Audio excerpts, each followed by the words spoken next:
Projection.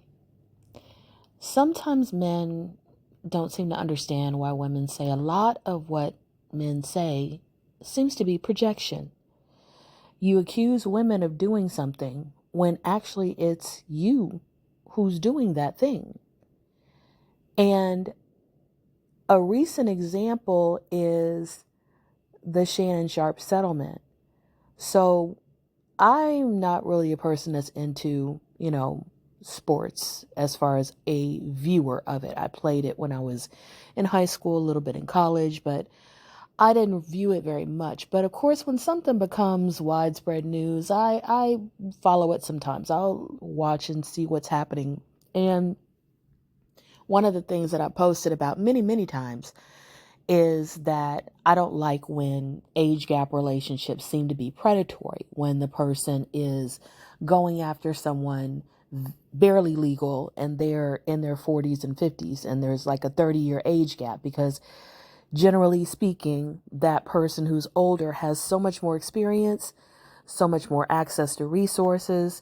They have so much more at their disposal that relationship can tend to be very predatory.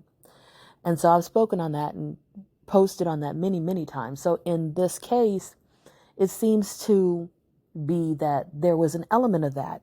And Shannon Sharp is also known for putting down older women, And another thing that I've seen him do and heard him do on interviews is talk about how he's got limits for his kids. Now, we all should have boundaries with our kids. I don't have any problem with that. And he specifically stated that his daughter had a $20,000 limit on any wedding that she would have. Okay, fine. You have a right to, specify that, and that his kids need to come to him as a last resort. Now, that seems kind of strange, but he's like, I want them to figure it out. I should be the last person they call. Now, I also agree that adults do need to try to figure things out and that you shouldn't be the first call that they make, but I don't know if I want to say that I want them to be the last resort either. You know what I mean? I don't want them to feel like they can't come to me or that they shouldn't come to me or I'm going to shame them if they come to me. And it seemed to be some element of that in the interview that he was given. But when it came to the settlement with this OnlyFans model, who's alleging all kind of things, and he offered right off the bat $10 million. Now, from what I've read, he made $22.3 million in his 15-year stint in the NFL. Now, of course, he's made more money since then. But just to compare, it took you 15 years to amass in your salary $22.3 million, but you're willing to just, on a whim, in a sense, offer $10 million. But when it comes to your kids, there's all these very, very low limits. So why is it that you would, number one, put yourself at that kind of risk to your fortune, to your legacy, to your opportunities to be in positions to make money? Why would you even put yourself at that risk when you have other options that are wiser and safer and more mature and more responsible?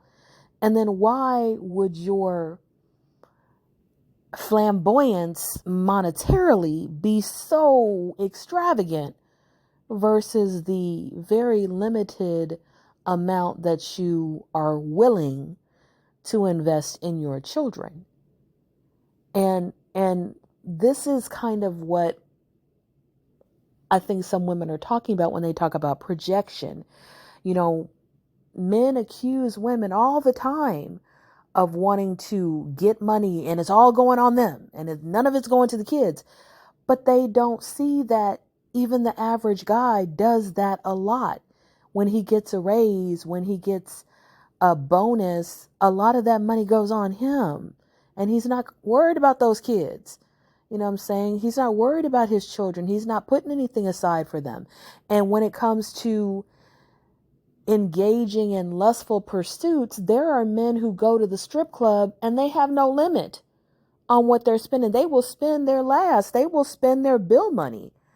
They will go on OnlyFans or some other website and spend way more than they spend in child support, but then they want to complain about child support as if it's such a huge expense when they don't have any limits when it comes to the corn sites that they go to, the OnlyFans models that they support, the sugar babies that they want to, invest in, and other pay-for-play relationships that they might have. So why is it that your lust has no limits, but your children, your family, your friends, your responsibilities, those have very, very specific limits that you complain about and, want to throw all kind of shade at women and children for? Well, why is that? Just, explain to me what the logic in that is, because I really don't get it. May you walk in energy. Projection. Sometimes men don't seem to understand why